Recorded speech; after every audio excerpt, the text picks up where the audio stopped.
Jumpa lagi Sobat Belajar Bareng. Bagaimana kabar kalian? Semoga selalu dalam keadaan sehat. Tahukah kamu, kalau sejarah perbankan ternyata bermula sejak tahun 2000 sebelum Masehi. Namun, awalnya konsep bank masih sebatas kumpulan pedagang yang memberikan pinjaman biji-bijian pada para petani. Sejarah perbankan dunia. Pada tahun 1472, Magistrasi Republik Cina menjadikan Medici jadi lembaga pemberi bantuan untuk mereka yang kurang mampu. Medici kemudian berganti nama jadi Montepio yang serupa dengan agensi gadai di zaman sekarang. Bank ini terus berkembang pesat termasuk pada saat reformasi tahun 1624. Alih-alih terdampak, bank ini justru semakin progresif dan terus melebarkan sayapnya hingga pelosok Italia. Montepio kemudian kembali berganti nama jadi Monte dei Paschi dan bertahan sampai sekarang. Di abad ke-15 tersebut, berkembangnya bank di Italia rupanya mendorong negara-negara lain tertarik menerapkan hal yang sama. Secara berurut, perkembangan perbankan pun terus menyebar hingga ke Belanda abad 17 dan Inggris abad 18. Sejak saat itu, para negara-negara Eropa pun mulai mendirikan bank-bank baru baik di negaranya, termasuk negara jajahan, seperti Indonesia. Sejarah bank di Indonesia. Masuknya perbankan ke Indonesia gak bisa lepas dari peran Belanda. Namun, tahukah kamu bank mana yang pertama kali berdiri di Indonesia?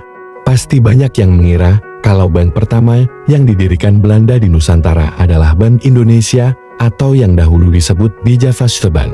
Hal itu gak tepat ya guys, soalnya melansir situs resmi Bank Indonesia, bank yang pertama kali berdiri di Indonesia bernama Bank Courantijn Bank van Lening. Bank ini lahir pada tahun 1746. Di tahun tersebut, pemerintah kolonial Hindia Belanda bahkan belum terbentuk. Berdiri pada masa persekutuan dagang Hindia Timur atau Verenigde Oost-Indische Compagnie VOC, tepatnya 1 abad setelah mereka datang dan menerapkan monopoli dagang pada komoditas rempah-rempah di Indonesia. Courantijn Bank van Lening berperan penting dalam menunjang kegiatan dagang VOC. Tugas utamanya memberikan pinjaman dengan jaminan emas, perak, perhiasan, dan barang-barang berharga lainnya kepada pegawai VOC. Pada tahun 1752, bank ini terus berinovasi dengan melayani pengiriman dana dari dan ke negeri Belanda. Di tahun ini, pula mulai menerapkan iming-iming imbalan bunga. Namun, pada tahun 1799 krisis yang melanda membuat VOC bangkrut.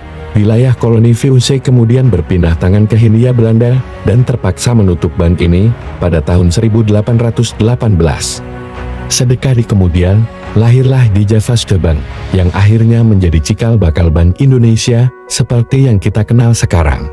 Nah, demikianlah video kita kali ini. Jangan lupa bantu support channel Belajar Bareng. Saya pamit, terima kasih.